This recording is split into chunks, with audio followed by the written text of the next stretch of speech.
obsessed with the pain I ingest, I retain, assess and I change, possessed by the thought I'll be free one day from society's restraints, money, clout, and fame, a disease, a plague. We all love to hate, have to play the game, have to make a name. All our insecurities are on this display. This is war with the enemy. Think that it was meant to be. Living in a time where disease is on every screen. I won't let them fester me.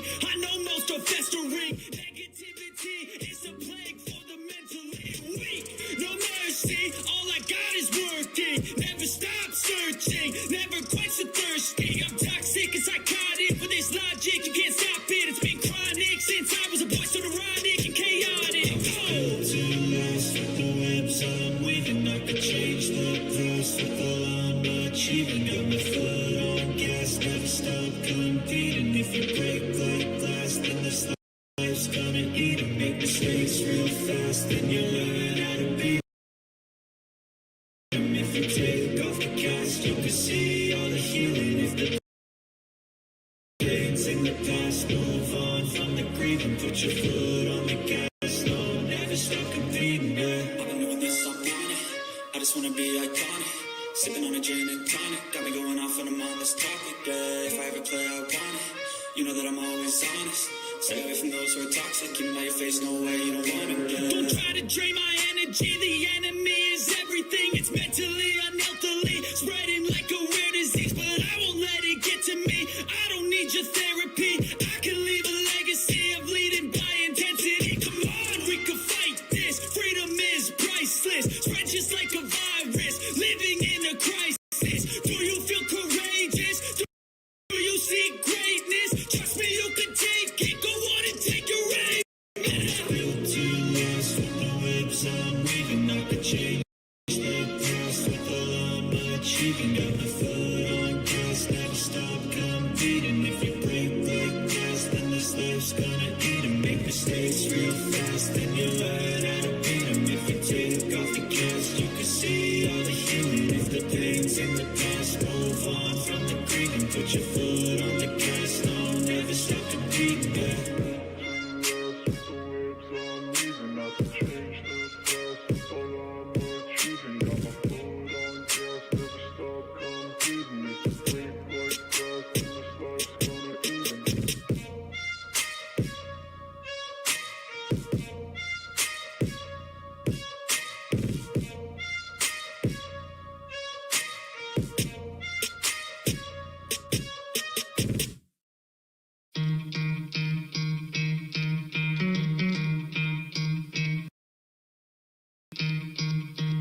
You could try to play it, but you're never gonna beat me. Look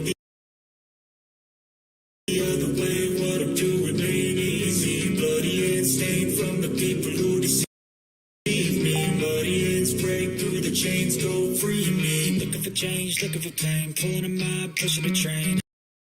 I never stop, stick to a lane. Pick up the pieces and go rearrange.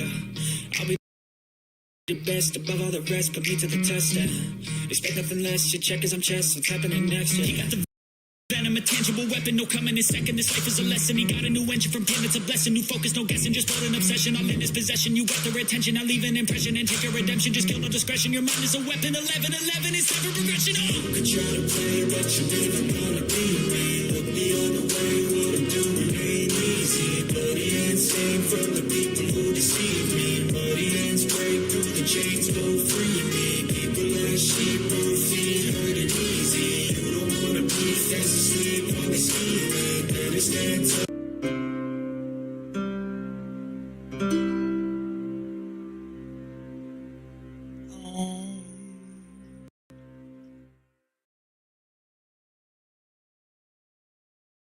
That mind-created duality is the root cause of all unnecessary complexity, of all problems and conflict in your life. In the state of enlightenment, you are yourself. You and yourself merge into one. You do not judge yourself. You do not feel sorry for yourself. You are not proud of yourself. You do not love yourself. You do not hate yourself, and so on. The split caused by self-reflective consciousness is healed, its curse removed. There is no self that you need to protect, defend, or feed anymore. When you're enlightened, there is one relationship that you no longer have. the relationship with yourself. Once you have given that up, all your other relationships will be love relationships.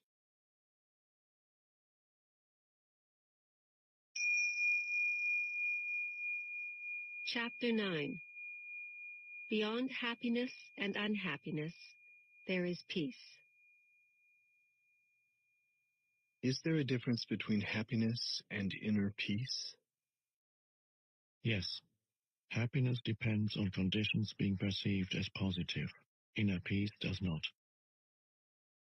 Isn't it possible to attract only positive conditions into our life?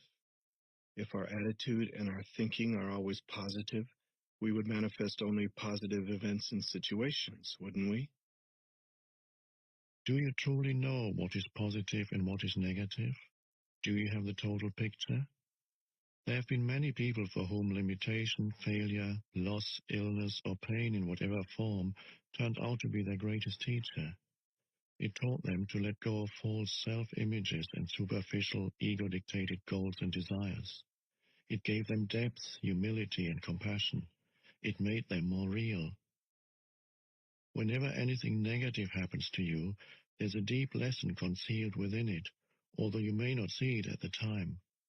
Even a brief illness or an accident can show you what is real and unreal in your life, what ultimately matters and what doesn't. Seen from a higher perspective, conditions are always positive. To be more precise, they are neither positive nor negative. They are as they are.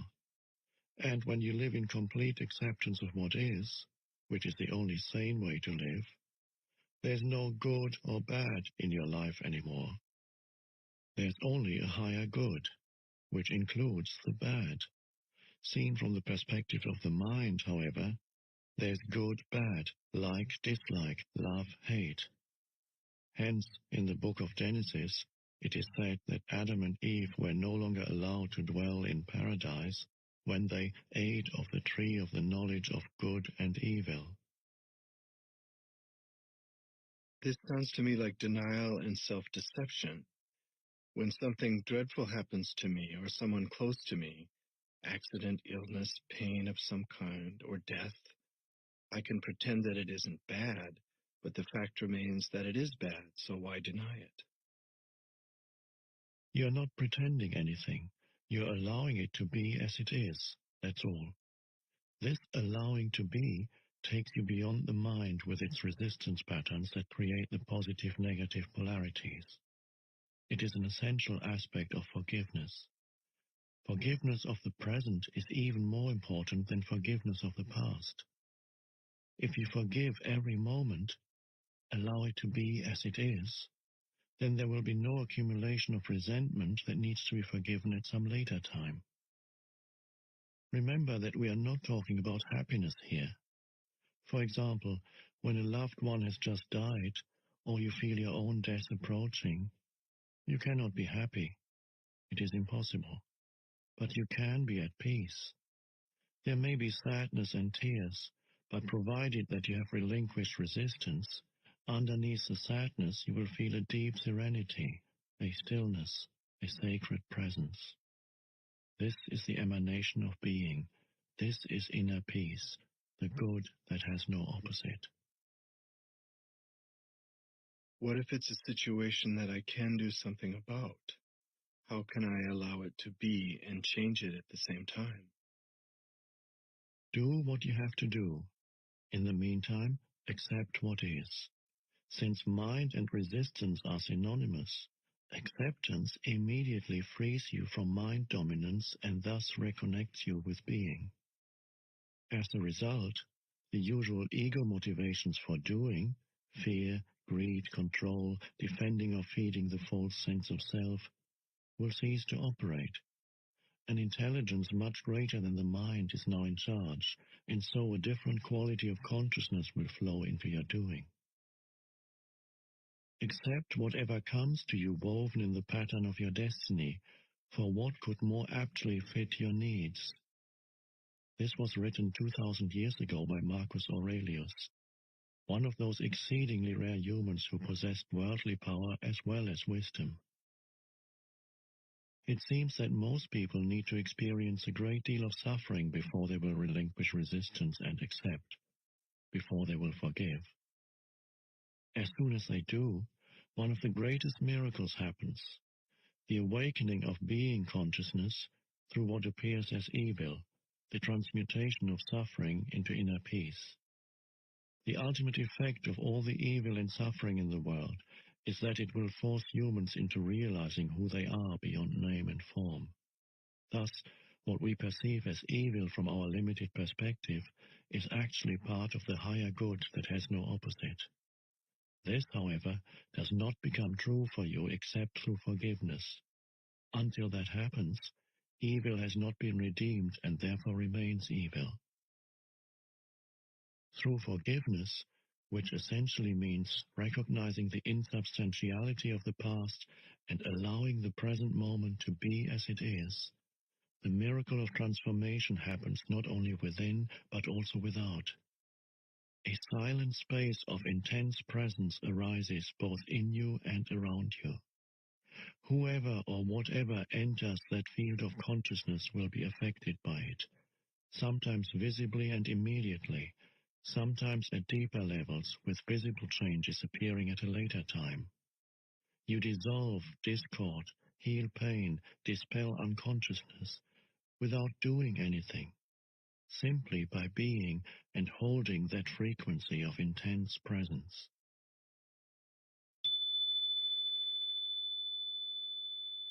In that state of acceptance and inner peace, even though you may not call it bad, can anything still come into your life that would be called bad from a perspective of ordinary consciousness? Most of the so-called bad things that happen in people's lives are due to unconsciousness. They are self-created, or rather ego-created. I sometimes refer to those things as drama.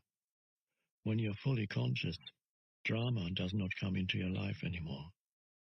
Let me remind you briefly how the ego operates and how it creates drama. Ego is the unobserved mind that runs your life when you are not present as the witnessing consciousness, the watcher. The ego perceives itself as a separate fragment in a hostile universe, with no real inner connection to any other being, surrounded by other egos, which it either sees as a potential threat or which it will attempt to use for its own ends. The basic ego patterns are designed to combat its own deep-seated fear and sense of lack. They are resistance, control, power, greed, defense, attack. Some of the ego's strategies are extremely clever, yet they never truly solve any of its problems simply because the ego itself is the problem. When egos come together, whether in personal relationships or in organizations or institutions, bad things happen sooner or later, drama of one kind or another, in the form of conflict, problems, power struggles, emotional or physical violence, and so on. This includes collective evils such as war, genocide, and exploitation, all due to masked unconsciousness. Furthermore, many types of illness are caused by the ego's continuous resistance, which creates restrictions and blockages in the flow of energy through the body. When you reconnect with being and are no longer run by your mind, you cease to create those things. You do not create or participate in drama anymore. Whenever two or more egos come together, drama of one kind or another ensues. But even if you live totally alone, you still create your own drama. When you feel sorry for yourself, that's drama. When you feel guilty or anxious, that's drama. When you let the past or future obscure the present, you are creating time, psychological time, the stuff out of which drama is made. Whenever you are not honoring the present moment by allowing it to be, you are creating drama. Most people are in love with their particular life drama. Their story is their identity. The ego runs their life. They have their whole sense of self invested in it. Even their usually unsuccessful search for an answer, a solution, or for healing becomes part of it. What they fear and resist most is the end of their drama. As long as they are their mind, what they fear and resist most is their own awakening. When you live in complete acceptance of what is, that is the end of all drama in your life. Nobody can even have an argument with you, no matter how hard he or she tries. You cannot have an argument with a fully conscious person. An argument implies identification with your mind and a mental position, as well as resistance and reaction to the other person's position. The result is that the polar opposites become mutually energized. These are the mechanics of unconsciousness. You can still make your point clearly and firmly, but there will be no reactive force behind it, no defense or attack, so it won't turn into drama. When you are fully conscious, you cease to be in conflict. No one who is at one with himself can even conceive of conflict, states A Course in Miracles. This refers not only to conflict with other people, but more fundamentally to conflict within you, which ceases when there is no longer any clash between the demands and expectations of your mind and what is. However, as long as you are in the physical dimension and linked to the collective human psyche, physical pain, although rare, is still possible. This is not to be confused with suffering, with mental-emotional pain. All suffering is ego-created and is due to resistance. Also, as long as you are in this dimension, you are still subject to its cyclical nature and to the law of impermanence of all things, but you no longer perceive this as bad. It just is. Through allowing the isness of all things, a deeper dimension underneath the play of opposites reveals itself to you as an abiding presence, an unchanging deep stillness, an uncaused joy beyond good and bad.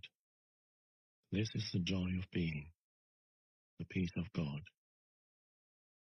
On the level of form, there is birth and death, creation and destruction, growth and dissolution of seemingly separate forms. This is reflected everywhere, in the life cycle of a star or planet, a physical body, a tree, a flower, in the rise and fall of nations, political systems, civilizations, and in the inevitable cycles of gain and loss in the life of an individual. There are cycles of success when things come to you and thrive, and cycles of failure when they wither or disintegrate, and you have to let them go in order to make room for new things to rise or for transformation to happen. If you cling and resist at that point, it means you are refusing to go with the flow of life, and you will suffer. It is not true that the up cycle is good and the down cycle bad, except in the mind's judgment. Growth is usually considered positive, but nothing can grow forever. If growth, of whatever kind, were to go on and on, it would eventually become monstrous and destructive. Dissolution is needed for new growth to happen. One cannot exist without the other. The down cycle is absolutely essential for spiritual realization. You must have failed deeply on some level or experienced some deep loss or pain to be drawn to the spiritual dimension. Or perhaps your very success became empty and meaningless and so turned out to be failure.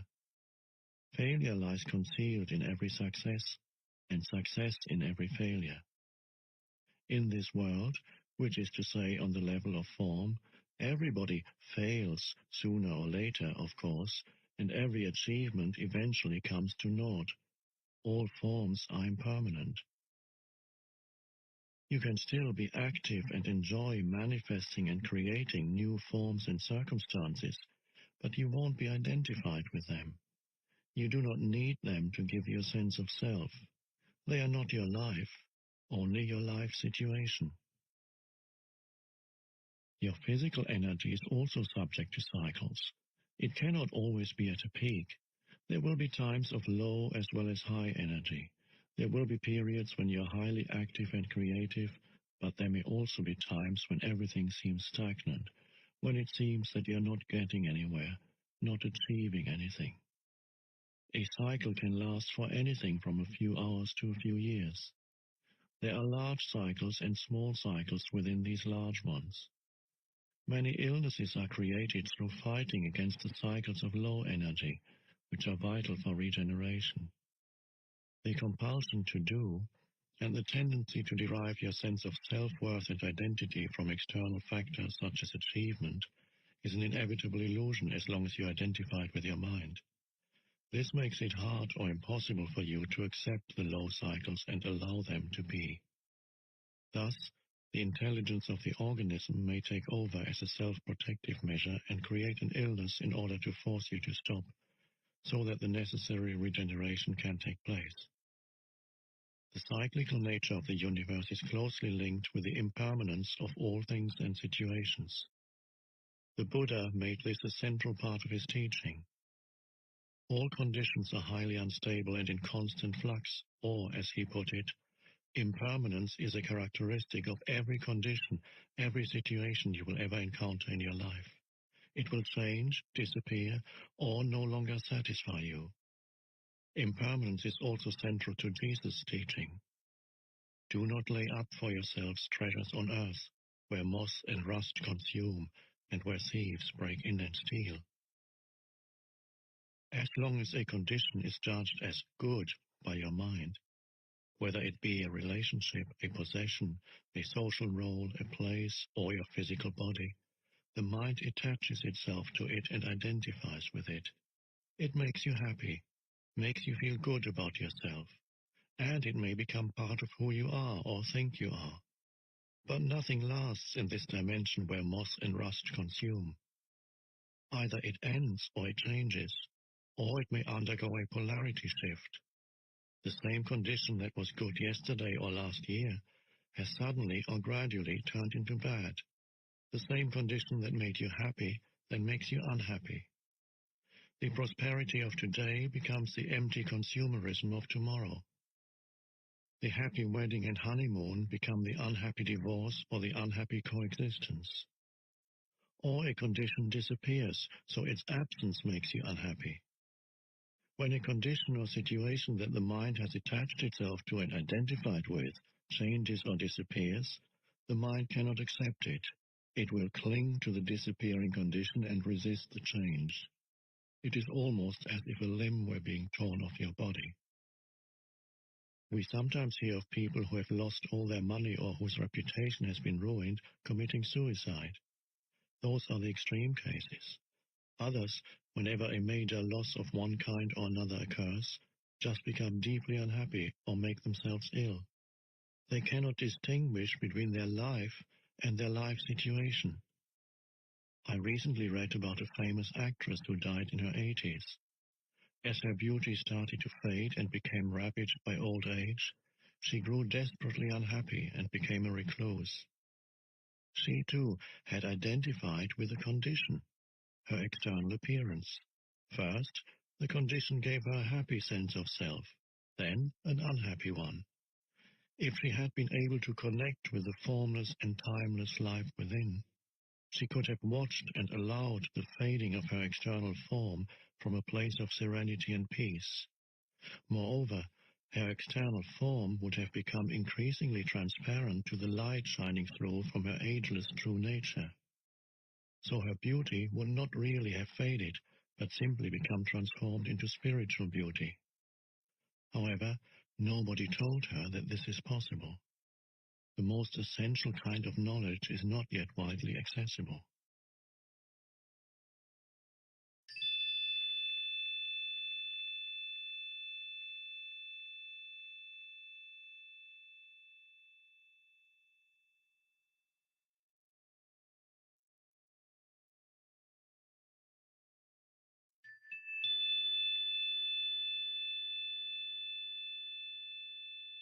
The Buddha taught that even your happiness is dukkha, a Pali word meaning suffering or unsatisfactoriness. It is inseparable from its opposite.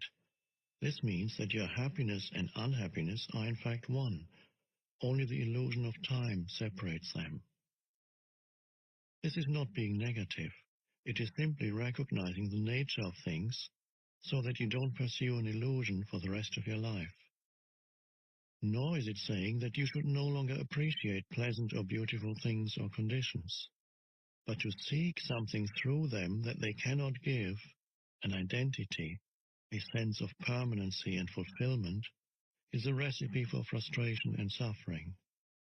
The whole advertising industry and consumer society would collapse if people became enlightened and no longer sought to find their identity through things. The more you seek happiness in this way, the more it will elude you.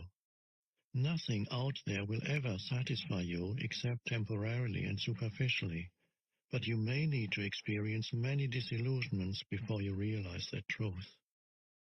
Things and conditions can give you pleasure, but they will also give you pain. Things and conditions can give you pleasure, but they cannot give you joy. Nothing can give you joy. Joy is uncaused and arises from within as the joy of being. It is an essential part of the inner state of peace, the state that has been called the peace of God. It is your natural state, not something that you need to work hard for or struggle to attain. Many people never realize that there can be no salvation in anything they do, possess, or attain. Those who do realize it often become world-weary and depressed. If nothing can give you true fulfillment, what is there left to strive for? What is the point in anything? The Old Testament prophet must have arrived at such a realization when he wrote, "I have seen everything that is done under the sun, and behold, all is vanity and a striving after wind." When you reach this point, you are one step away from despair, and one step away from enlightenment. A Buddhist monk once told me, "All I have learned in the 20 years that I've been a monk I can sum up in one sentence. All that arises passes away. This I know." What he meant, of course, was this: I have learned to offer no resistance to what is. I have learned to allow the present moment to be and to accept the impermanent nature of all things and conditions. Thus have I found peace. To offer no resistance to life is to be in a state of grace, ease, and lightness. This state is then no longer dependent upon things being in a certain way, good or bad. It seems almost paradoxical, yet when your inner dependency on form is gone, the general conditions of your life, the outer forms, tend to improve greatly. Things, people, or conditions that you thought you needed for your happiness now come to you with no struggle or effort on your part, and you are free to enjoy and appreciate them while they last. All those things, of course, will still pass away. Cycles will come and go, but with dependency gone, there's no fear of loss anymore. Life flows with ease. The happiness that is derived from some secondary source is never very deep. It is only a pale reflection of the joy of being, the vibrant peace that you find within as you enter the state of non-resistance. Being takes you beyond the polar opposites of the mind and frees you from dependency on form. Even if everything were to collapse and crumble all around you, you would still feel a deep inner core of peace. You may not be happy, but you will be at peace.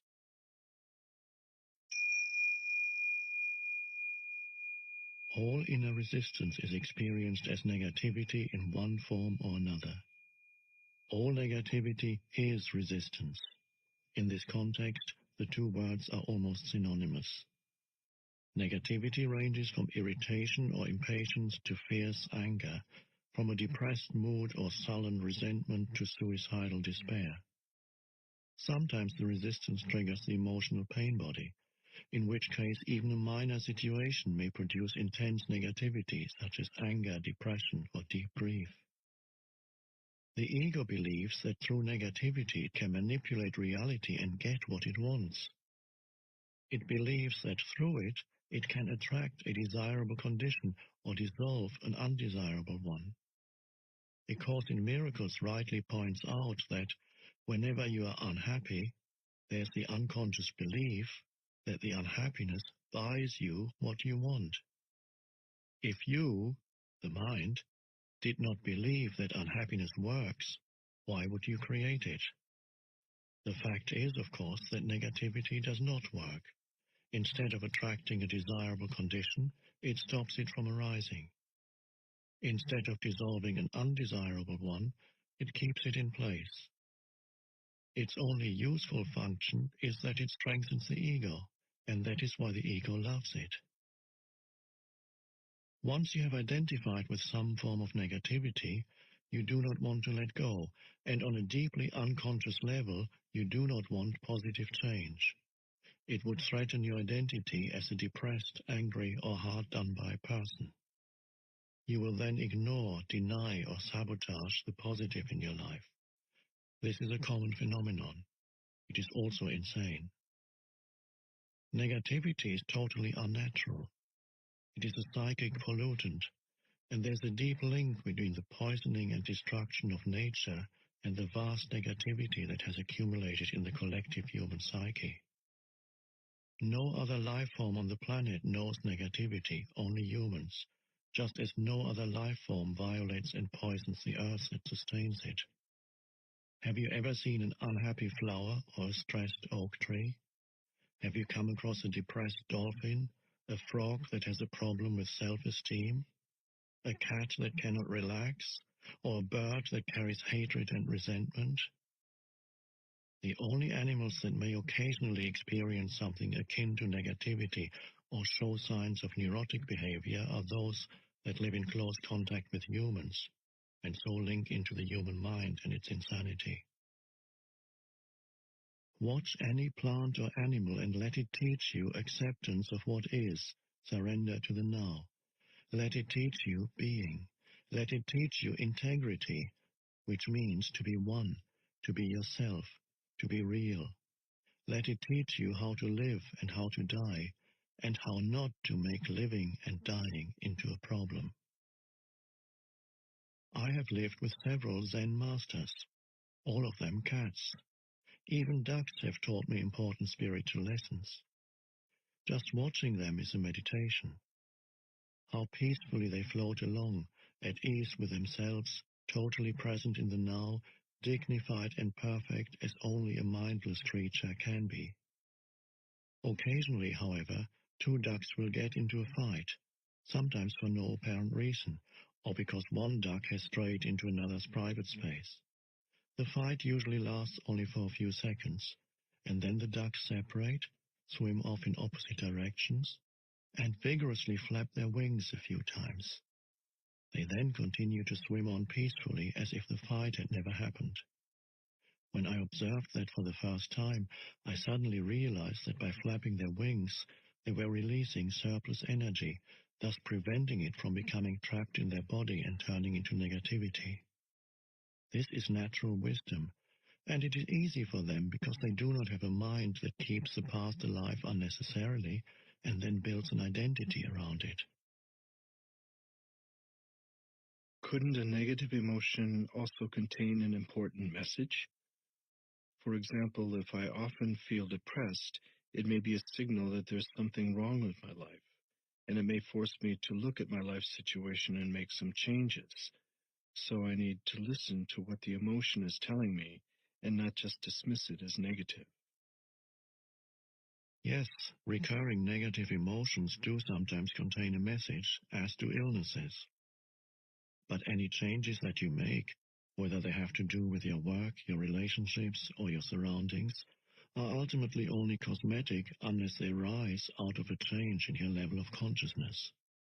And as far as that is concerned, it can only mean one thing: becoming more present. When you have reached a certain degree of presence, you don't need negativity anymore to tell you what is needed in your life situation. But as long as negativity is there, use it. Use it as a kind of signal that reminds you to be more present. How do we stop negativity from arising, and how do we get rid of it once it is there?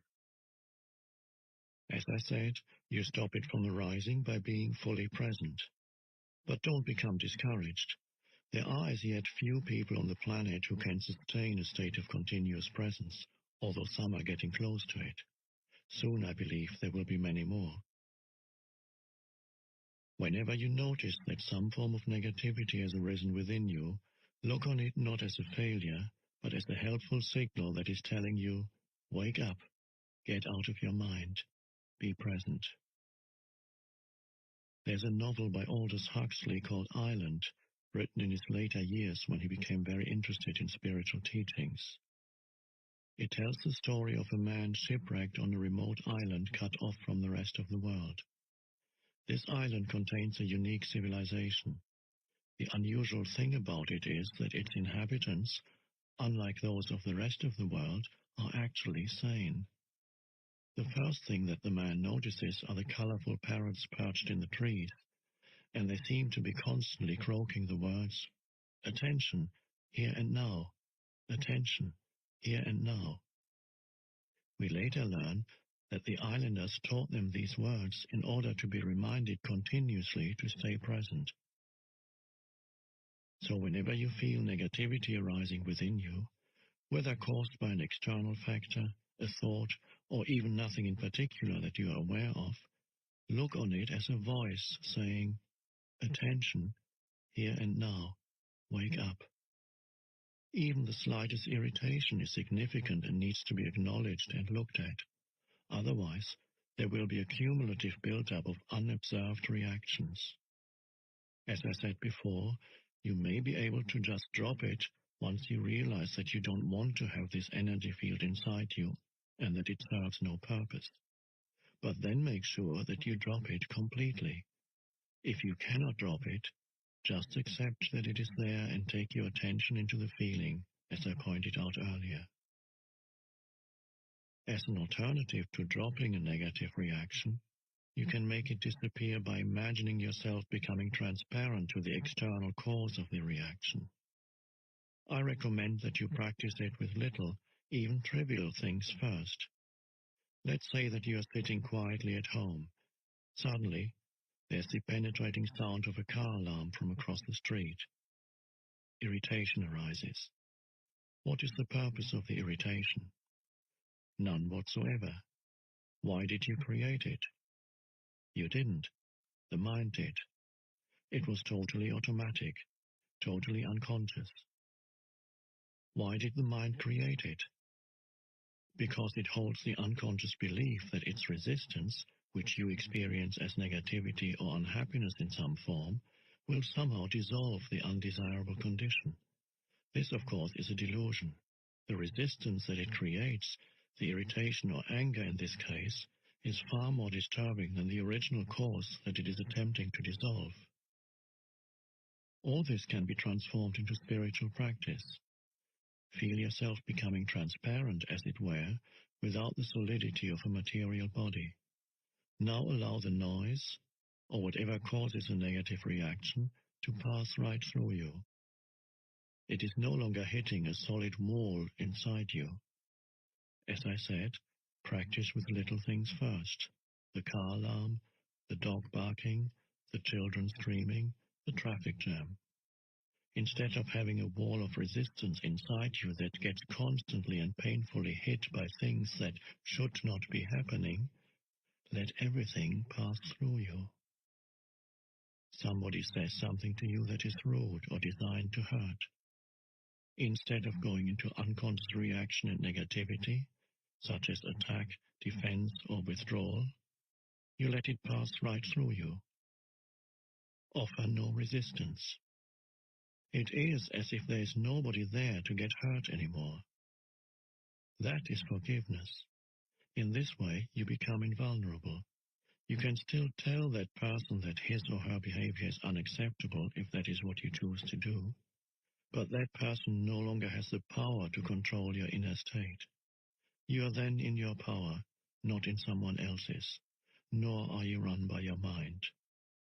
Whether it is a car alarm, a rude person, a flood, an earthquake, or the loss of all your possessions, the resistance mechanism is the same. I have been practicing meditation. I have been to workshops. I've read many books on spirituality. I try to be in a state of non-resistance. But if you ask me whether I have found true and lasting inner peace, my honest answer would have to be no. Why haven't I found it? What else can I do? You are still seeking outside, and you cannot get out of the seeking mode. Maybe the next workshop will have the answer. Maybe that new technique. To you, I would say, don't look for peace. Don't look for any other state than the one you are in now. Otherwise, you will set up inner conflict and unconscious resistance. Forgive yourself for not being at peace. The moment you completely accept your non-peace becomes transmuted into peace. Anything you accept fully will get you there, will take you into peace. This is the miracle of surrender.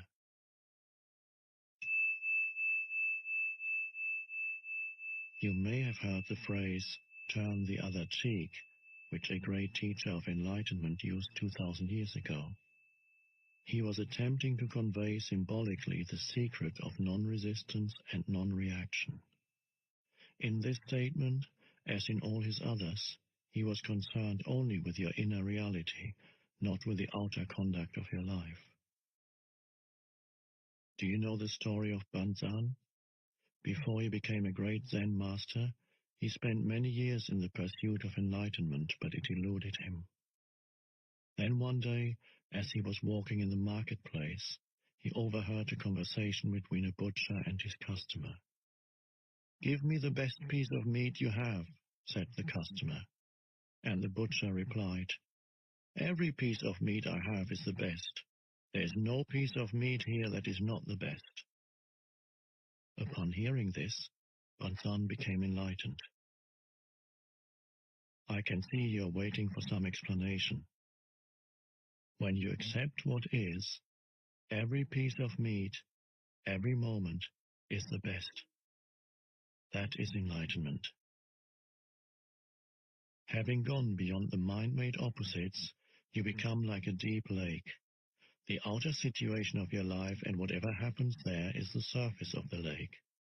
Sometimes calm, sometimes windy and rough, according to the cycles and seasons.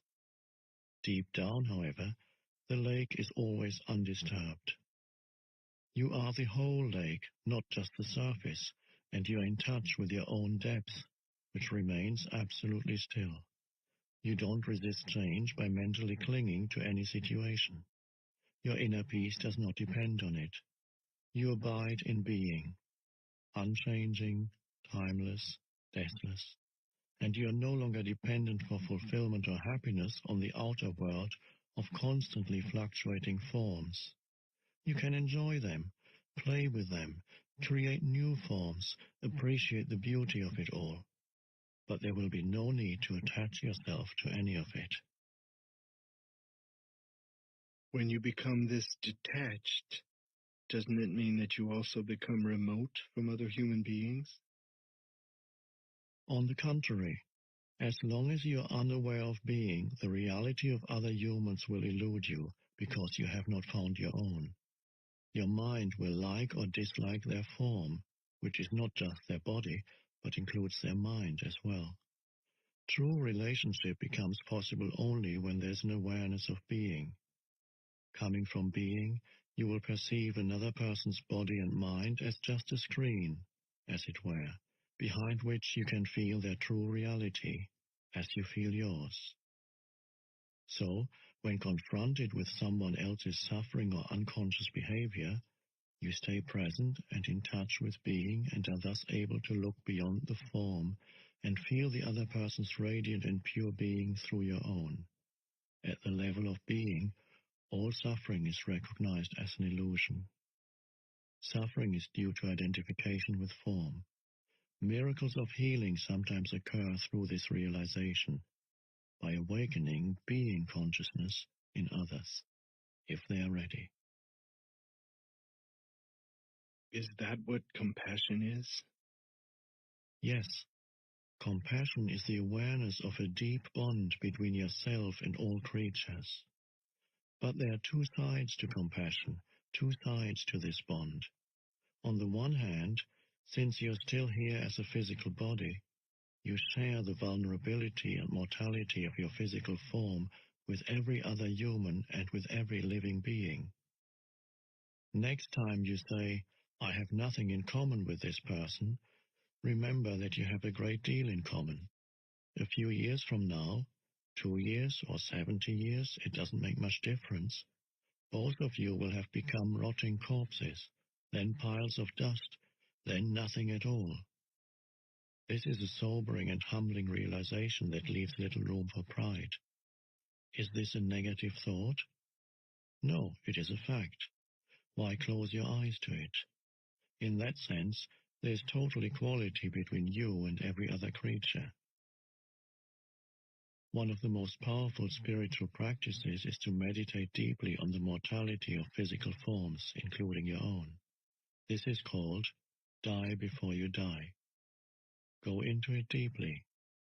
Your physical form is dissolving, is no more. Then a moment comes when all mind forms or thoughts also die. Yet you are still there, the divine presence that you are, radiant, fully awake. Nothing that was real ever died, only names, forms, and illusions.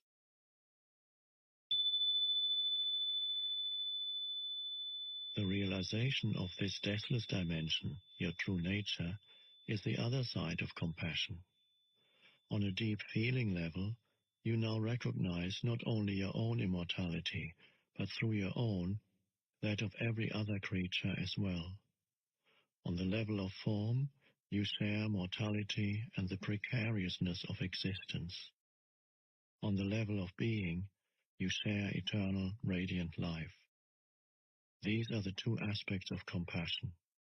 In compassion, the seemingly opposite feelings of sadness and joy merge into one and become transmuted into a deep inner peace. This is the peace of God. It is one of the most noble feelings that humans are capable of, and it has great healing and transformative power. But true compassion, as I've just described it, is as yet rare. To have deep empathy for the suffering of another being certainly requires a high degree of consciousness, but represents only one side of compassion. It is not complete. True compassion goes beyond empathy or sympathy. It does not happen until sadness merges with joy, the joy of being beyond form, the joy of eternal life. I don't agree that the body needs to die. I am convinced that we can achieve physical immortality. We believe in death, and that's why the body dies. The body does not die because you believe in death. The body exists, or seems to, because you believe in death. Body and death are part of the same illusion, created by the egoic mode of consciousness, which has no awareness of the source of life and sees itself as separate and constantly under threat. So it creates the illusion that you are a body, a dense physical vehicle, that is constantly under threat. To perceive yourself as a vulnerable body that was born and a little later dies, that's the illusion. Body and death, one illusion. You cannot have one without the other. You want to keep one side of the illusion and get rid of the other, but that is impossible. Either you keep all of it, or you relinquish all of it. However, you cannot escape from the body, nor do you have to. The body is an incredible misperception of your true nature, but your true nature is concealed somewhere within that illusion, not outside it, so the body is still the only point of access to it. If you saw an angel but mistook it for a stone statue, all you would have to do is adjust your vision and look more closely at the stone statue, not start looking somewhere else. You would then find that there never was a stone statue. If belief in death creates the body, why does an animal have a body? An animal doesn't have an ego, and it doesn't believe in death. But it still dies, or seems to. Remember that your perception of the world is a reflection of your state of consciousness. You are not separate from it, and there's no objective world out there. Every moment, your consciousness creates the world that you inhabit. One of the greatest insights that has come out of modern physics is that of the unity between the observer and the observed. The person conducting the experiment, the observing consciousness, cannot be separated from the observed phenomena, and a different way of looking causes the observed phenomena to behave differently. If you believe, on a deep level, in separation and the struggle for survival, then you see that belief reflected all around you, and your perceptions are governed by fear. You inhabit a world of death and of bodies fighting, killing, and devouring each other. Nothing is what it seems to be. The world that you create and see through the egoic mind may seem a very imperfect place, even a vale of tears. But whatever you perceive is only a kind of symbol, like an image in a dream. It is how your consciousness interprets and interacts with the molecular energy dance of the universe. This energy is the raw material of so-called physical reality. You see it in terms of bodies and birth and death, or as a struggle for survival. An infinite number of completely different interpretations, completely different worlds is possible and, in fact, exists, all depending on the perceiving consciousness. Every being is a focal point of consciousness, and every such focal point creates its own world, although all those worlds are interconnected. There's a human world, an ant world, a dolphin world, and so on. There are countless beings whose consciousness frequency is so different from yours that you are probably unaware of their existence, as they are of yours. Highly conscious beings who are aware of their connectedness with the Source and with each other would inhabit a world that to you would appear as a heavenly realm, and yet all worlds are ultimately one.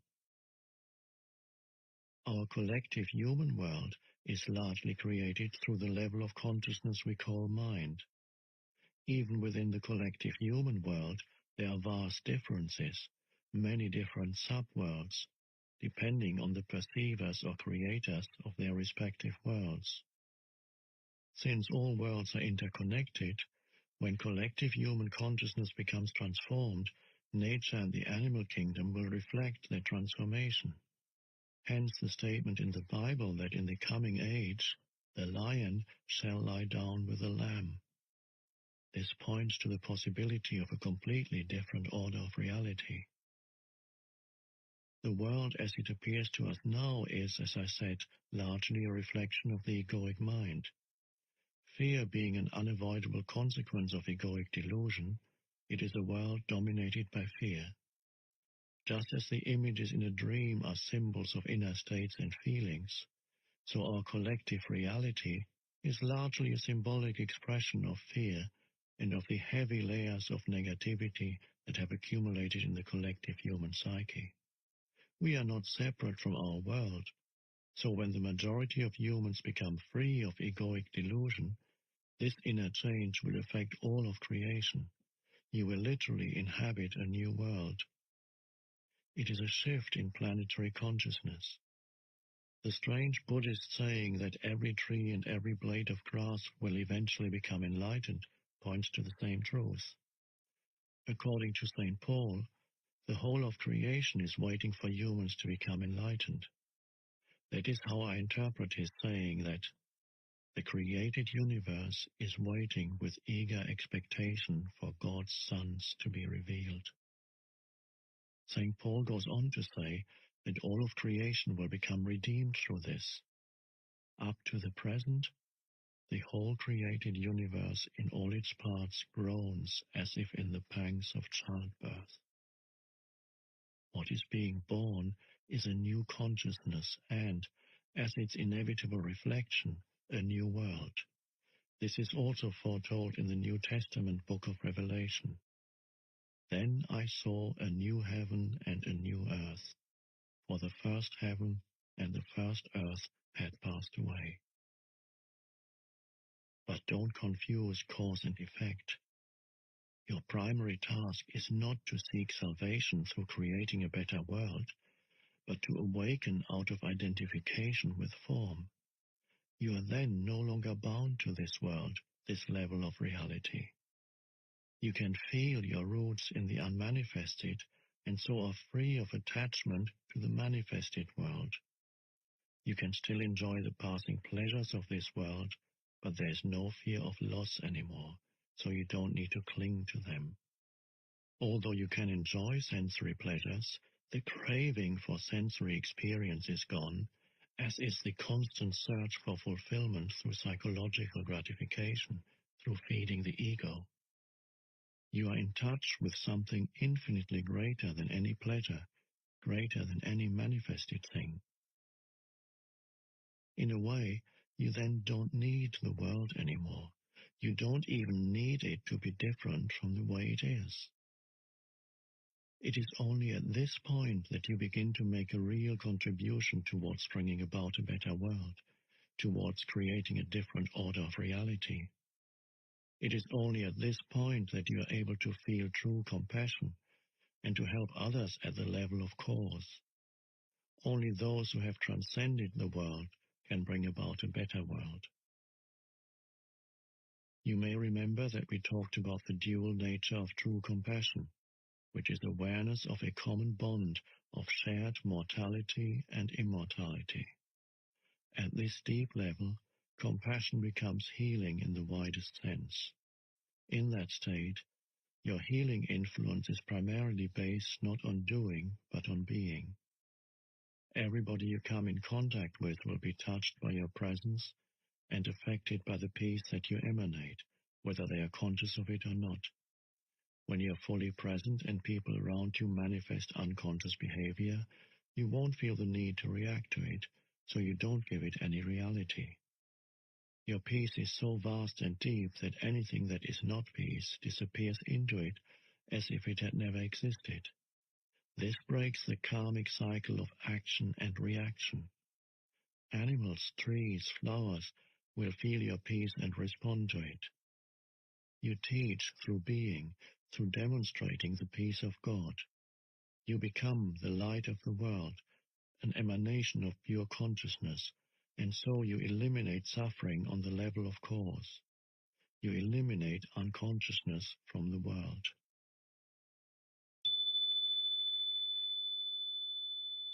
This doesn't mean that you may not also teach through doing, for example, by pointing out how to disidentify from the mind, recognize unconscious patterns within yourself, and so on. But who you are is always a more vital teaching and a more powerful transformer of the world than what you say, and more essential even than what you do. Furthermore, to recognize the primacy of being, and thus work on the level of cause, does not exclude the possibility that your compassion may simultaneously manifest on the level of doing and of effect, by alleviating suffering whenever you come across it. When a hungry person asks you for bread and you have some, you will give it. But as you give the bread, even though your interaction may only be very brief, what really matters is this moment of shared being, of which the bread is only a symbol. A deep healing takes place within it. In that moment, there is no giver, no receiver. But there shouldn't be any hunger and starvation in the first place. How can we create a better world without tackling evils such as hunger and violence first? All evils are the effect of unconsciousness.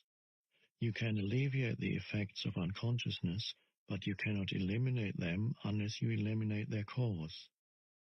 True change happens within, not without. If you feel called upon to alleviate suffering in the world, that is a very noble thing to do. But remember not to focus exclusively on the outer. Otherwise, you will encounter frustration and despair. Without a profound change in human consciousness, the world's suffering is a bottomless pit. So don't let your compassion become one-sided.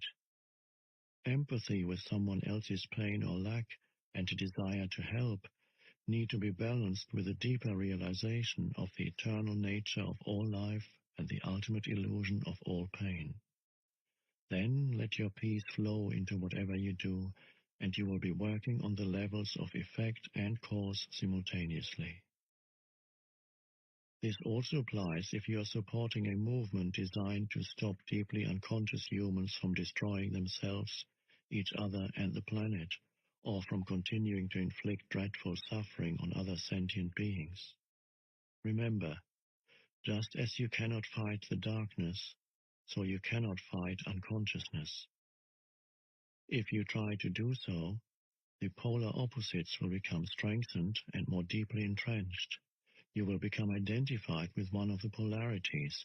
You will create an enemy and so be drawn into unconsciousness yourself.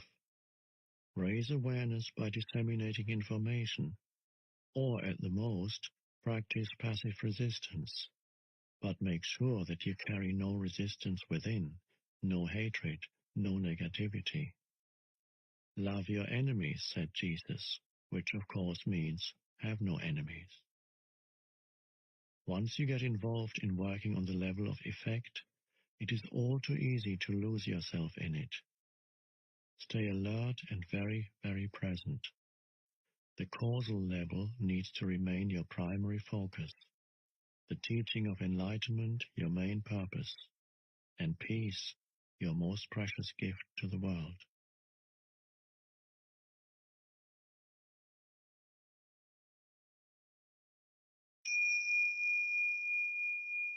Chapter 10. The Meaning of Surrender. You mentioned surrender a few times. I don't like that idea. It sounds somewhat fatalistic. If we always accept the way things are, we aren't going to make any effort to improve them. It seems to me what progress is all about, both in our personal lives and collectively, is not to accept the limitations of the present, but to strive to go beyond them and create something better. If we hadn't done this, we would still be living in caves. How do you reconcile surrender with changing things and getting things done? To some people, surrender may have negative connotations, implying defeat, giving up, failing to rise to the challenges of life, becoming lethargic, and so on. True surrender, however, is something entirely different. It does not mean to passively put up with whatever situation you find yourself in and to do nothing about it. Nor does it mean to cease making plans or initiating positive action. Surrender is the simple but profound wisdom of yielding to, rather than opposing, the flow of life. The only place where you can experience the flow of life is the now. So to surrender is to accept the present moment unconditionally and without reservation. It is to relinquish inner resistance to what is. Inner resistance is to say no to what is, through mental judgments and emotional negativity. It becomes particularly pronounced when things go wrong, which means that there's a gap between the demands or rigid expectations of your mind and what is. That is the pain gap. If you have lived long enough, you will know that things go wrong quite often. It is precisely at those times that surrender needs to be practiced if you want to eliminate pain and sorrow from your life. Acceptance of what is immediately frees you from mind identification and thus reconnects you with being. Resistance is the mind. Surrender is a purely inner phenomenon. It does not mean that on the outer level you cannot take action and change the situation. In fact, it is not the overall situation that you need to accept when you surrender, but just the tiny segment called the now. For example, if you were stuck in the mud somewhere, you wouldn't say, "Okay, I resign myself to being stuck in the mud." Resignation is not surrender. You don't need to accept an undesirable or unpleasant life situation. Nor do you need to deceive yourself and say that there's nothing wrong with being stuck in the mud. No. You recognize fully that you want to get out of it. You then narrow your attention down to the present moment without mentally labeling it in any way. This means that there's no judgment of the now. Therefore, there's no resistance, no emotional negativity. You accept the isness of this moment. Then you take action and do all that you can to get out of the mud. Such action I call positive action. It is far more effective than negative action, which arises out of anger, despair, or frustration. Until you achieve the desired result, you continue to practice surrender by refraining from labeling the now.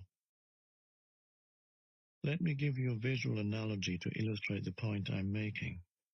You are walking along a path at night, surrounded by a thick fog. But you have a powerful flashlight that cuts through the fog and creates a narrow, clear space in front of you. The fog is your life situation, which includes past and future. The flashlight is your conscious presence. The clear space is the now. Non-surrender hardens your psychological form, the shell of the ego, and so creates a strong sense of separateness. The world around you and people in particular come to be perceived as threatening. The unconscious compulsion to destroy others through judgment arises, as does the need to compete and dominate. Even nature becomes your enemy, and your perceptions and interpretations are governed by fear. The mental disease that we call paranoia is only a slightly more acute form of this normal but dysfunctional state of consciousness. Not only your psychological form, but also your physical form, your body, becomes hard and rigid through resistance. Tension arises in different parts of the body, and the body as a whole contracts. The free flow of life energy through the body, which is essential for its healthy functioning, is greatly restricted. Body work and certain forms of physical therapy can be helpful in restoring this flow, but unless you practice surrender in your everyday life, those things can only give temporary symptom relief since the cause, the resistance pattern, has not been dissolved. There is something within you that remains unaffected by the transient circumstances that make up your life situation, and only through surrender do you have access to it. It is your life, your very being, which exists eternally in the timeless realm of the present. Finding this life is the one thing that is needed that Jesus talked about.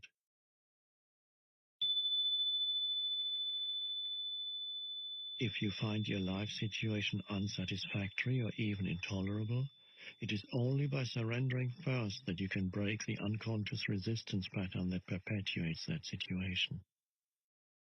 Surrender is perfectly compatible with taking action, initiating change, or achieving goals. But in the surrendered state, a totally different energy, a different quality flows into your doing. Surrender reconnects you with the source energy of being, and if your doing is infused with being, it becomes a joyful celebration of life energy that takes you more deeply into the now.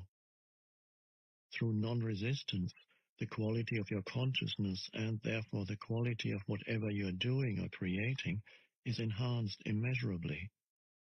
The results will then look after themselves and reflect that quality. We could call this surrendered action. It is not work as we have known it for thousands of years. As more humans awaken, the word work is going to disappear from our vocabulary, and perhaps a new word will be created to replace it. It is the quality of your consciousness at this moment that is the main determinant of what kind of future you will experience. So to surrender is the most important thing you can do to bring about positive change. Any action you take is secondary. No truly positive action can arise out of an unsurrendered state of consciousness.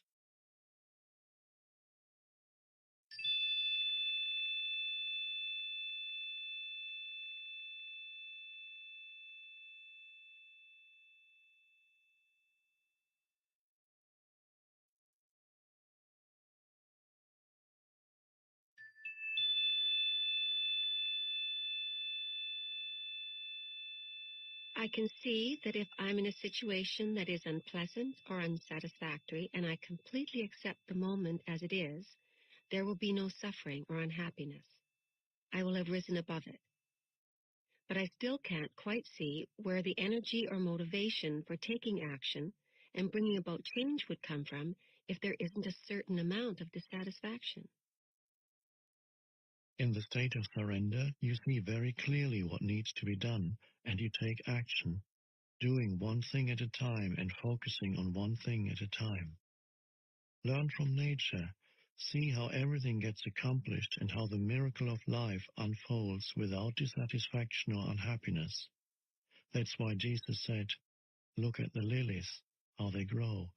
They neither toil nor spin." If your overall situation is unsatisfactory or unpleasant, separate out this instant and surrender to what is. That's the flashlight cutting through the fog.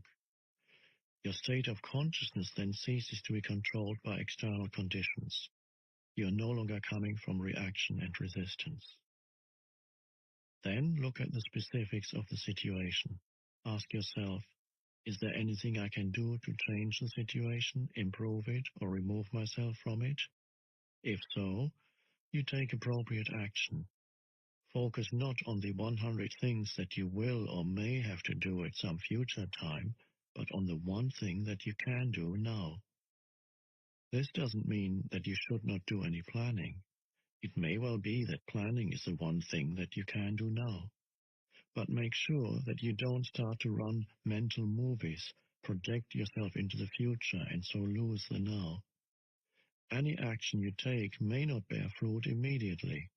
Until it does, do not resist what is. If there's no action you can take, and you cannot remove yourself from the situation, then use the situation to make you go more deeply into surrender, more deeply into the now, more deeply into being. When you enter this timeless dimension of the present, change often comes about in strange ways without the need for a great deal of doing on your part. Life becomes helpful and cooperative. If inner factors such as fear, guilt, or inertia prevented you from taking action, they will dissolve in the light of your conscious presence. Do not confuse surrender with an attitude of, "I can't be bothered anymore," or "I just don't care anymore." If you look at it closely, you will find that such an attitude is tainted with negativity, in the form of hidden resentment, and so is not surrender at all, but masked resistance. As you surrender, direct your attention inward to check if there's any trace of resistance left inside you. Be very alert when you do so. Otherwise, a pocket of resistance may continue to hide in some dark corner in the form of a thought or an unacknowledged emotion. Letting go of resistance is easier said than done. I still don't see clearly how to let go. If you say it is by surrendering, the question remains, how? Start by acknowledging that there is resistance. Be there when it happens, when the resistance arises. Observe how your mind creates it, how it labels the situation, yourself or others. Look at the thought process involved. Feel the energy of the emotion. By witnessing the resistance, you will see that it serves no purpose. By focusing all your attention on the now, the unconscious resistance is made conscious, and that is the end of it. You cannot be conscious and unhappy, conscious and in negativity.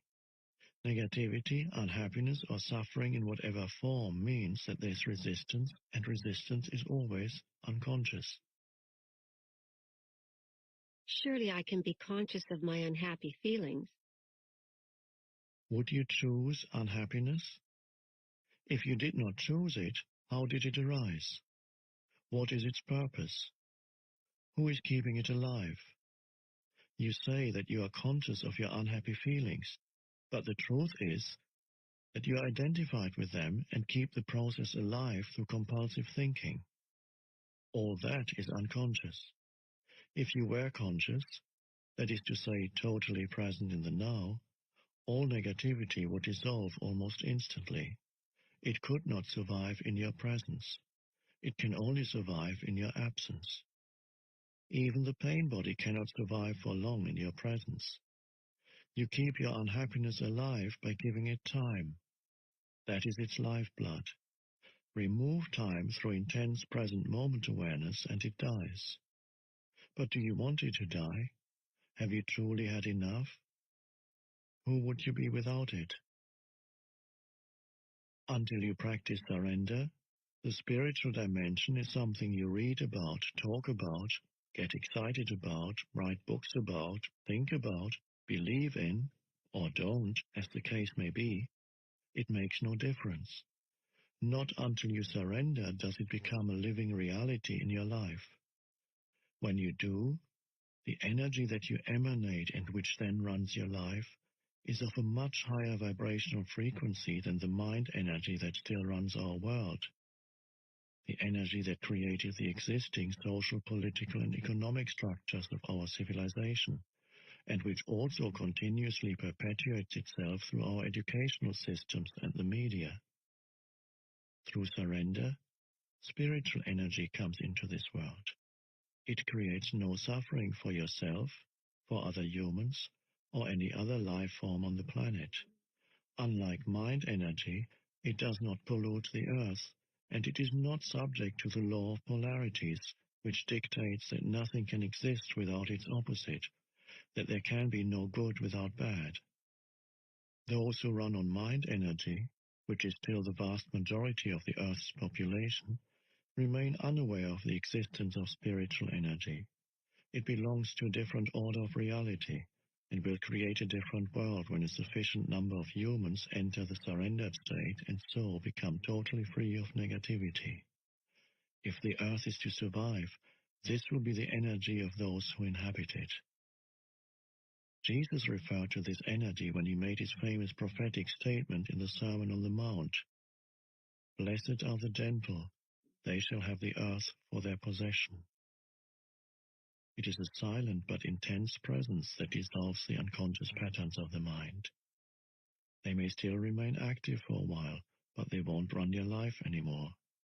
The external conditions that were being resisted also tend to shift or dissolve quickly through surrender. It is a powerful transformer of situations and people. If conditions do not shift immediately, your acceptance of the now enables you to rise above them. Either way, you are free. What about people who want to use me, manipulate, or control me? Am I to surrender to them? They are cut off from being, so they unconsciously attempt to get energy and power from you. It is true that only an unconscious person will try to use or manipulate others, but it is equally true that only an unconscious person can be used and manipulated. If you resist or fight unconscious behavior in others, you become unconscious yourself. But surrender doesn't mean that you allow yourself to be used by unconscious people. Not at all. It is perfectly possible to say no firmly and clearly to a person or to walk away from a situation and be in a state of complete inner non-resistance at the same time. When you say no to a person or situation, let it come not from reaction but from insight, from a clear realization of what is right or not right for you at that moment. Let it be a non-reactive no, a high-quality no, a no that is free of all negativity and so creates no further suffering. I'm in a situation at work that's unpleasant. I've tried to surrender to it, but I find it impossible. A lot of resistance keeps coming up. If you cannot surrender, take action immediately. Speak up or do something to bring about a change in the situation, or remove yourself from it. Take responsibility for your life. Do not pollute your beautiful, radiant inner being nor the earth with negativity. Do not give unhappiness in any form whatsoever a dwelling place inside you. If you cannot take action, For example, if you are in prison, then you have two choices left: resistance or surrender, bondage or inner freedom from external conditions, suffering or inner peace. Is non-resistance also to be practiced in the external conduct of our lives, such as non-resistance to violence, or is it something that just concerns our inner life? You only need to be concerned with the inner aspect. That is primary. Of course, that will also transform the conduct of your outer life, your relationships, and so on. Your relationships will be changed profoundly by surrender. If you can never accept what is, by implication, you will not be able to accept anybody the way they are. You will judge, criticize, label, reject, or attempt to change people. Furthermore, if you continuously make the now into a means to an end in the future, you will also make every person you encounter or relate with into a means to an end. The relationship, the human being, is then of secondary importance to you or of no importance at all. What you can get out of the relationship is primary, be it material gain, a sense of power, physical pleasure, or some form of ego gratification. Let me illustrate how surrender can work in relationships. When you become involved in an argument or some conflict situation, perhaps with a partner or someone close to you, start by observing how defensive you become as your own position is attacked, or feel the force of your own aggression as you attack the other person's position. Observe the attachment to your views and opinions. Feel the mental emotional energy behind your need to be right and make the other person wrong. That's the energy of the egoic mind. You make it conscious by acknowledging it, by feeling it as fully as possible. Then one day, in the middle of an argument, you will suddenly realize that you have a choice, and you may decide to drop your own reaction, just to see what happens. You surrender. I don't mean dropping the reaction just verbally by saying, "Okay, you're right," with a look on your face that says, "I'm above all this childish unconsciousness." That's just displacing the resistance to another level, with the egoic mind still in charge, claiming superiority. I'm speaking of letting go of the entire mental-emotional energy field inside you that was fighting for power. The ego is cunning, so you have to be very alert, very present, and totally honest with yourself to see whether you have truly relinquished your identification with a mental position, and so freed yourself from your mind. If you suddenly feel very light, clear, and deeply at peace, that is an unmistakable sign that you have truly surrendered. Then observe what happens to the other person's mental position as you no longer energize it through resistance. When identification with mental positions is out of the way, true communication begins. What about non-resistance in the face of violence, aggression, and the like? Non-resistance doesn't necessarily mean doing nothing. All it means is that any doing becomes non-reactive. Remember the deep wisdom underlying the practice of Eastern martial arts. Don't resist the opponent's force. Yield to overcome. Having said that, doing nothing when you're in a state of intense presence is a very powerful transformer and healer of situations and people. In Taoism, there's a term called Wu Wei, which is usually translated as actionless activity, or sitting quietly doing nothing. In ancient China, this was regarded as one of the highest achievements or virtues. It is radically different from inactivity in the ordinary state of consciousness, or rather unconsciousness, which stems from fear, inertia, or indecision.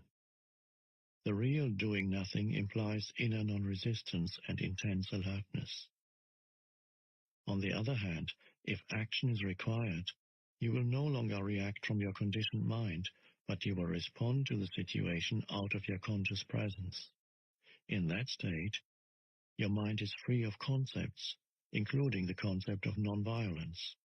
So who can predict what you will do? The ego believes that in your resistance lies your strength, whereas in truth, resistance cuts you off from being the only place of true power.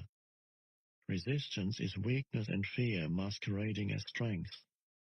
What the ego sees as weakness is your being in its purity, innocence, and power. What it sees as strength is weakness.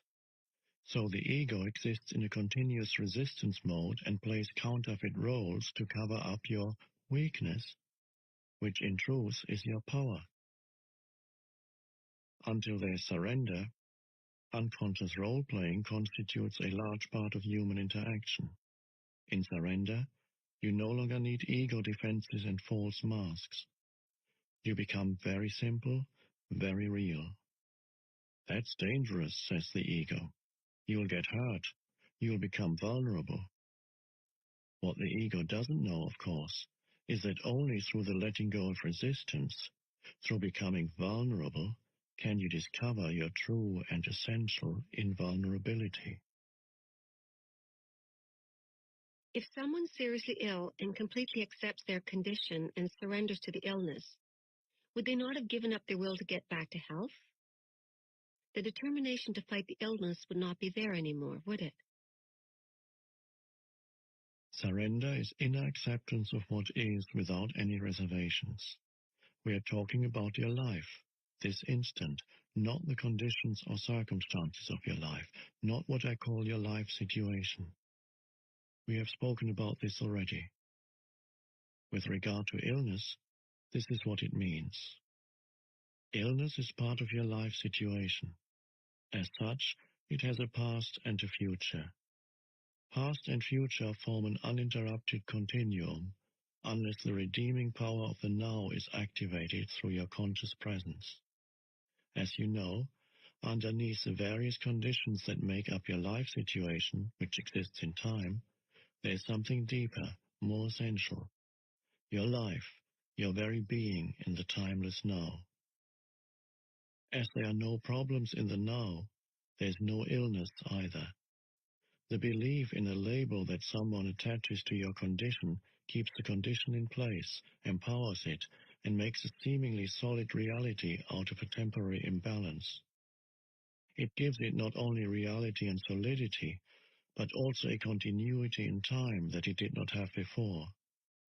By focusing on this instant and refraining from labeling it mentally, illness is reduced to one or several of these factors: physical pain, weakness, discomfort, or disability.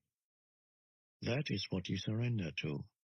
Now, you do not surrender to the idea of illness. Allow the suffering to force you into the present moment, into a state of intense conscious presence. Use it for enlightenment. Surrender does not transform what is, at least not directly. Surrender transforms you. When you are transformed, your whole world is transformed, because the world is only a reflection. We spoke about this earlier. If you looked in the mirror and did not like what you saw, you would have to be mad to attack the image in the mirror. That is precisely what you do when you're in a state of non-acceptance. And of course, if you attack the image, it attacks you back. If you accept the image, no matter what it is, if you become friendly towards it, it cannot not become friendly towards you. That is how you change the world. Illness is not the problem. You are the problem, as long as the egoic mind is in control.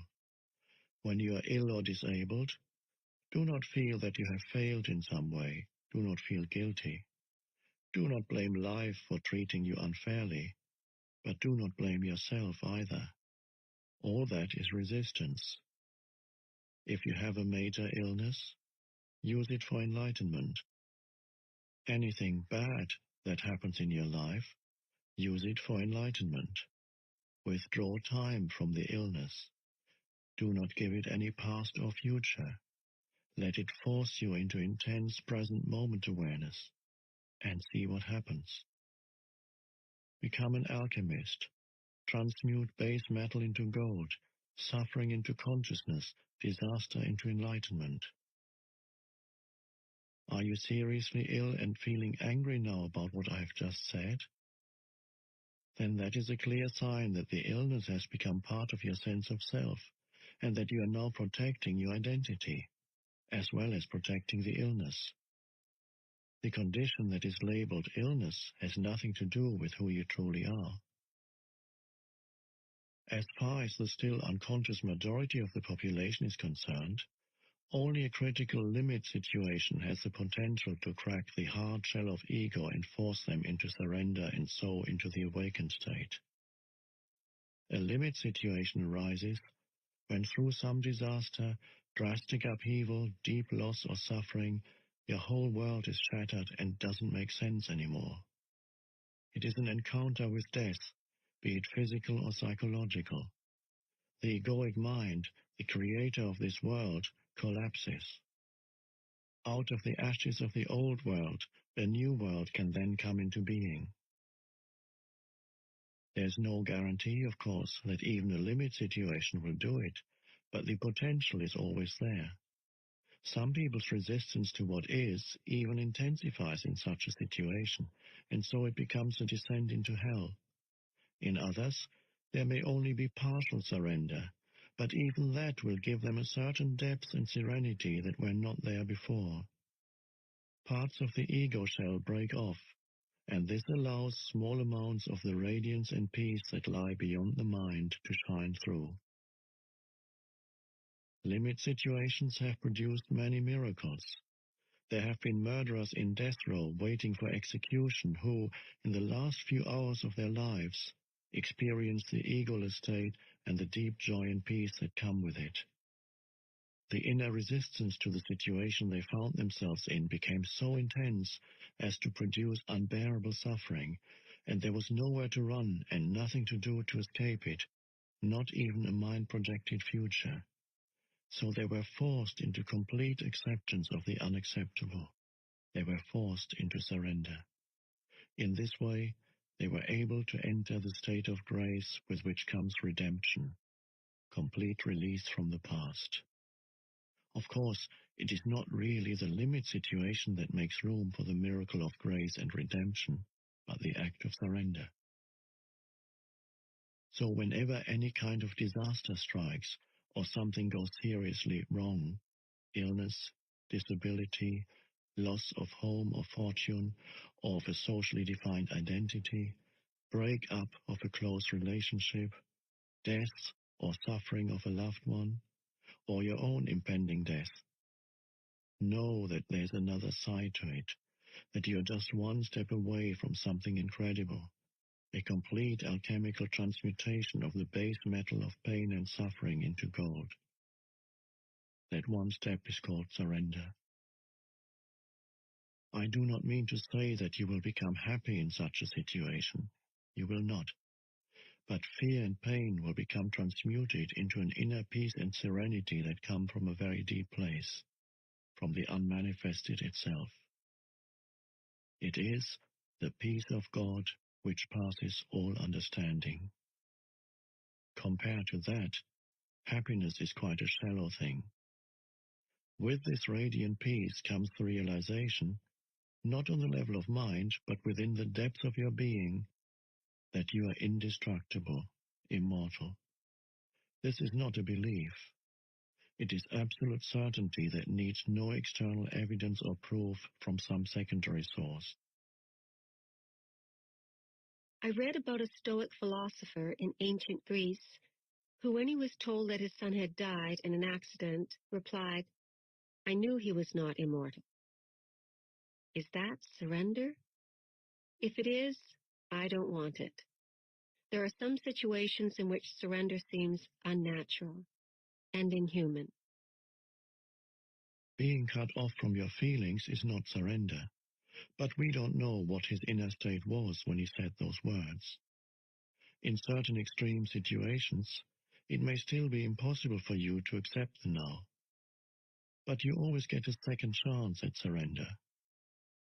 Your first chance is to surrender each moment to the reality of that moment, knowing that what is cannot be undone because it already is. You say yes to what is, or accept what isn't.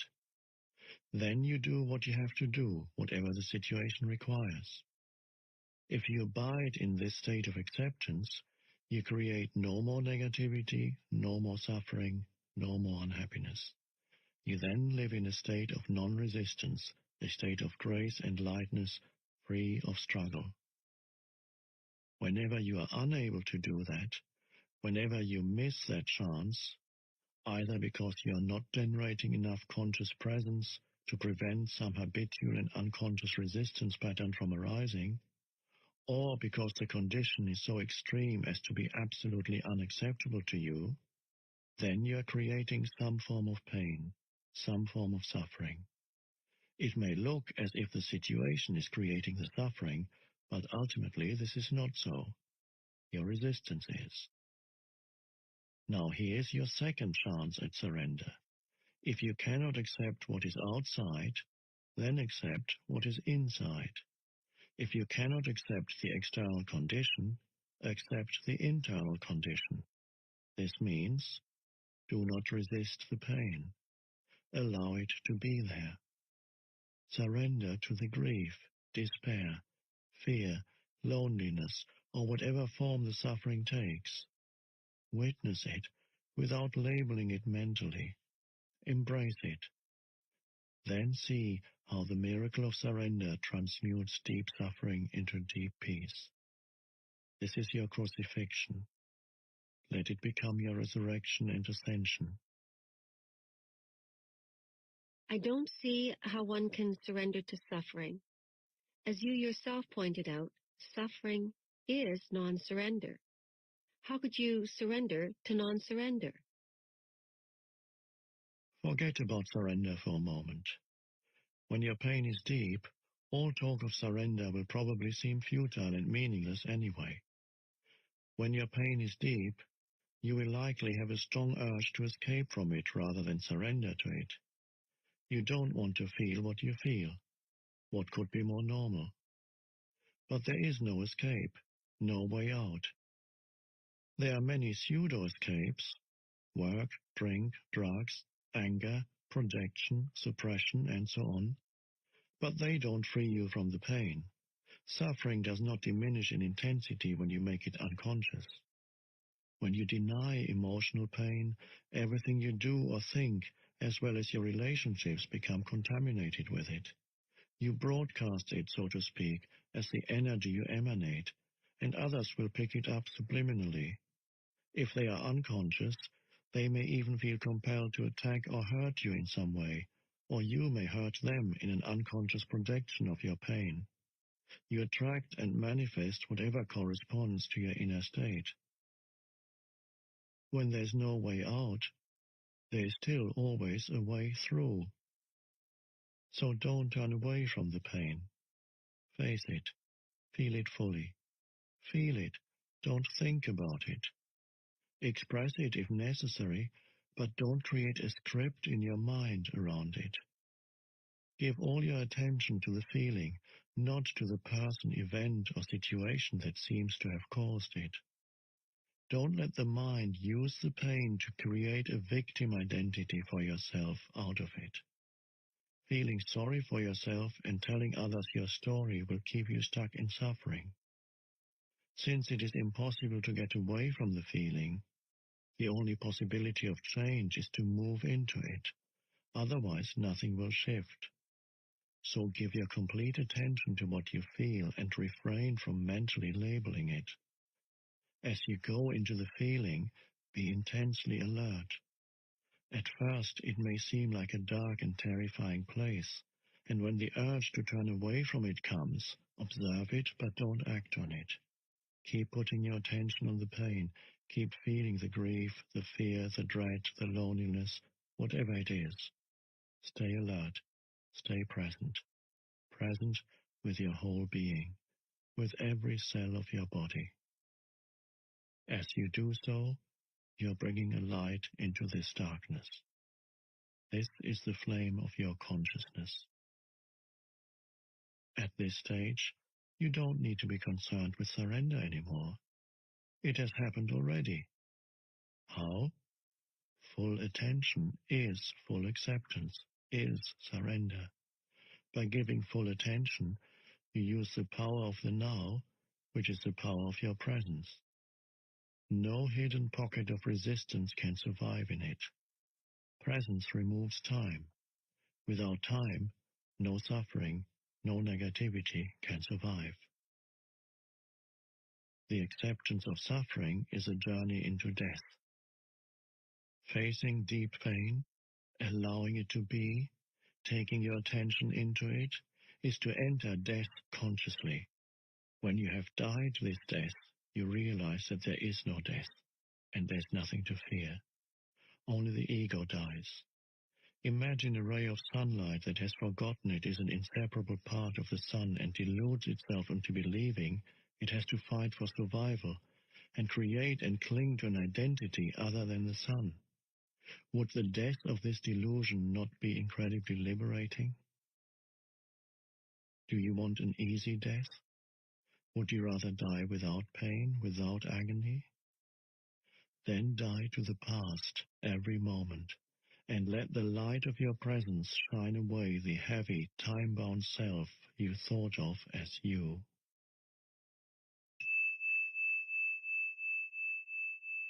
There are many accounts of people who say they have found God through their deep suffering.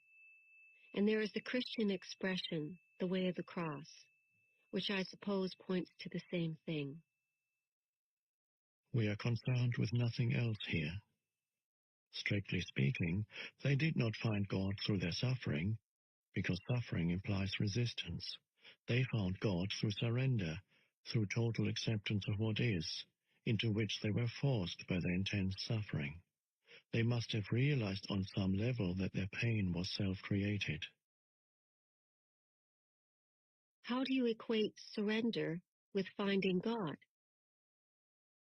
Since resistance is inseparable from the mind, relinquishment of resistance, surrender, is the end of the mind as your master, the impostor pretending to be you, the false God. All judgment and all negativity dissolve. The realm of being which had been obscured by the mind then opens up. Suddenly, a great stillness arises within you, an unfathomable sense of peace. And within that peace, there's great joy. And within that joy, there's love.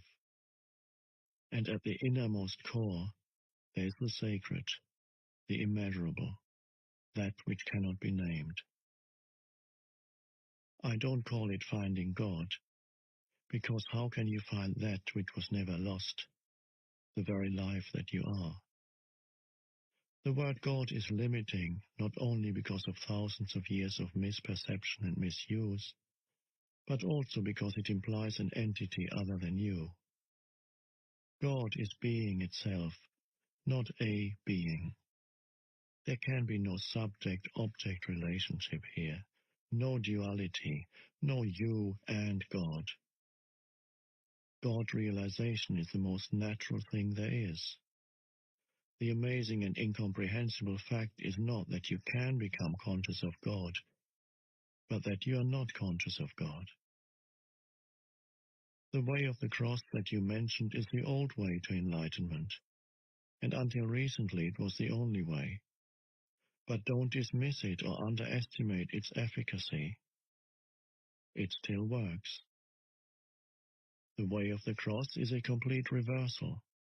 It means that the worst thing in your life, your cross, turns into the best thing that ever happened to you, by forcing you into surrender, into death, forcing you to become as nothing, to become as God, because God, too, is no thing.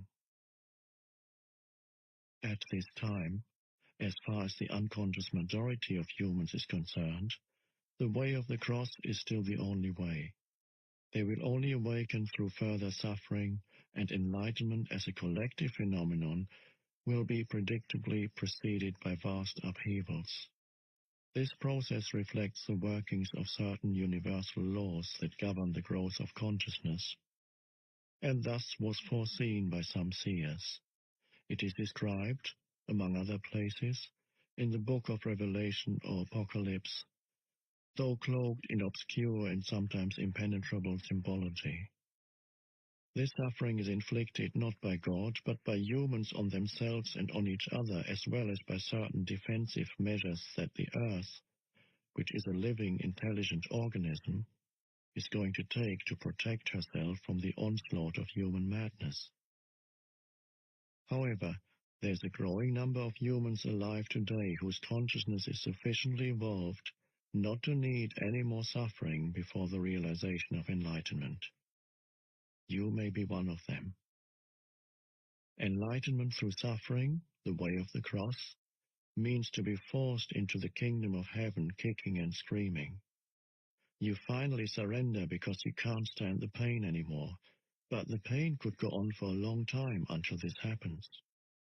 Enlightenment consciously chosen means to relinquish your attachment to past and future and to make the now the main focus of your life. It means choosing to dwell in the state of presence rather than in time. It means saying yes to what is. You then don't need pain anymore. How much more time do you think you will need before you are able to say, I will create no more pain, no more suffering?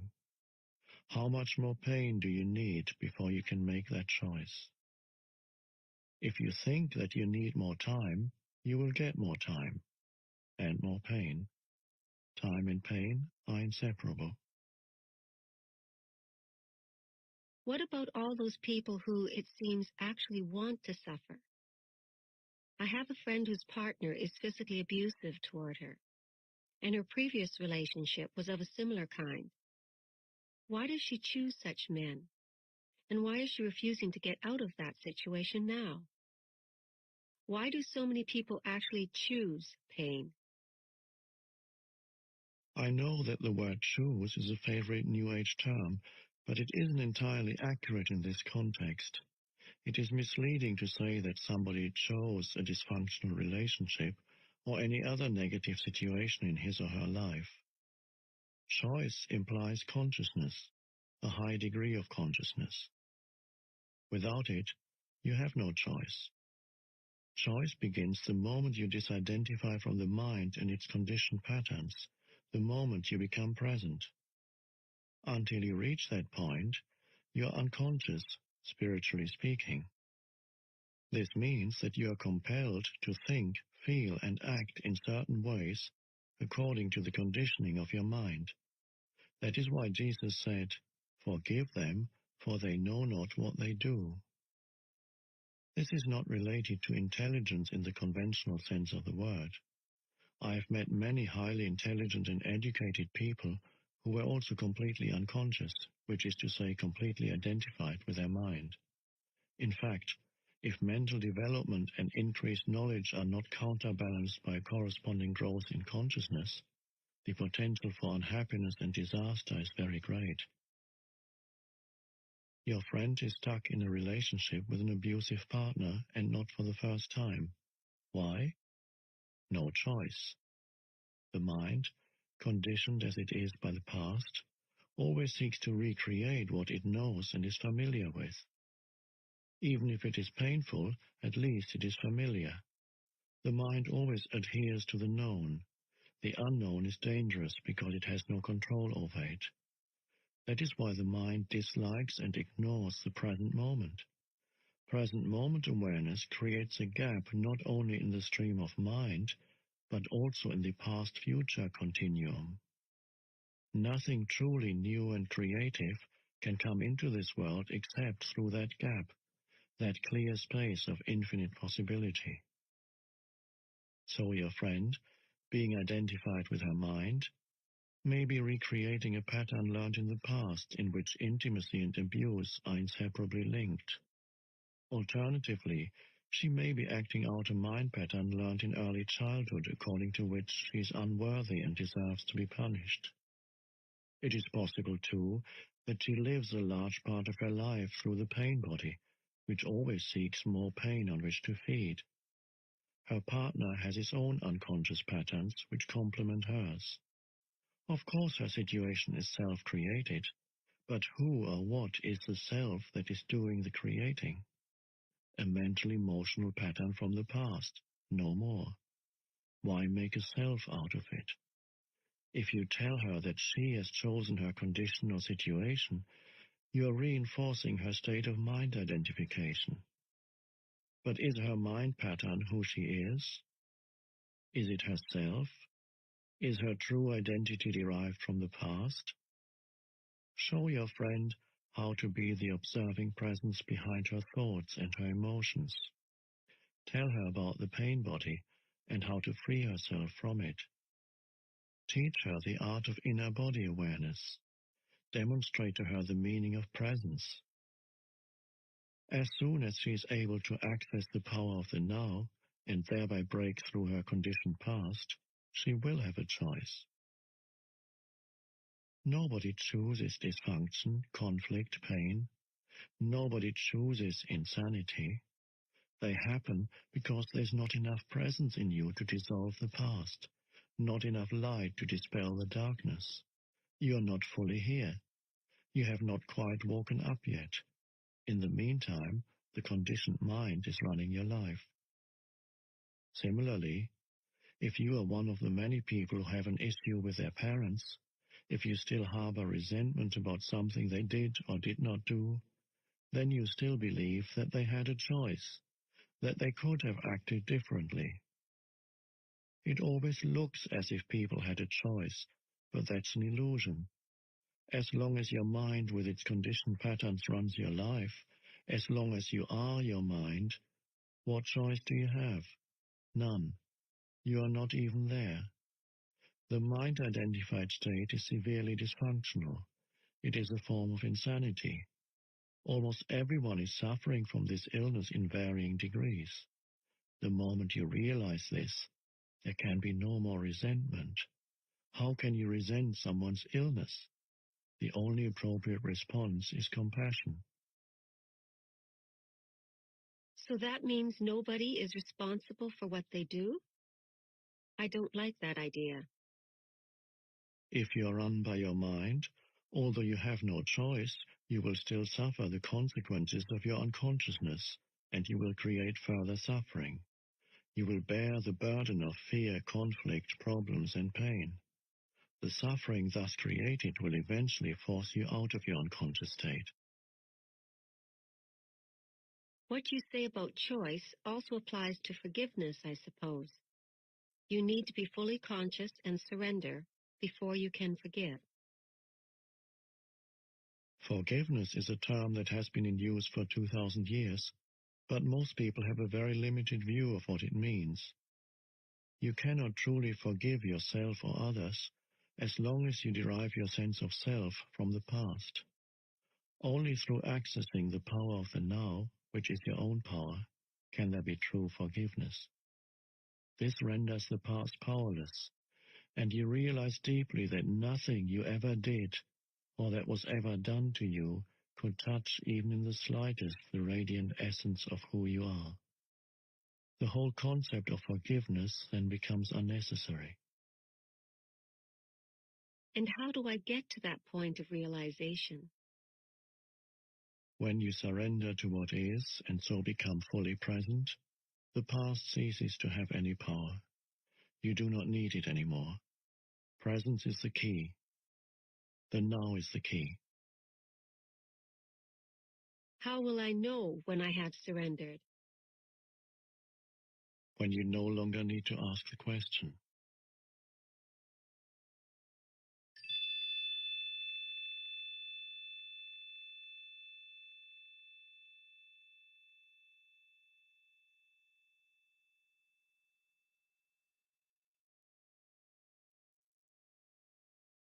This has been an unabridged New World Library audio production of The Power of Now, A Guide to Spiritual Enlightenment by Eckhart Tolle. Read by the author with contributions from Constance Kello and Mark Allen. Text copyright 1999 by Eckhart Tolle. Production copyright 2001 by New World Library. All rights reserved. Thank you for listening.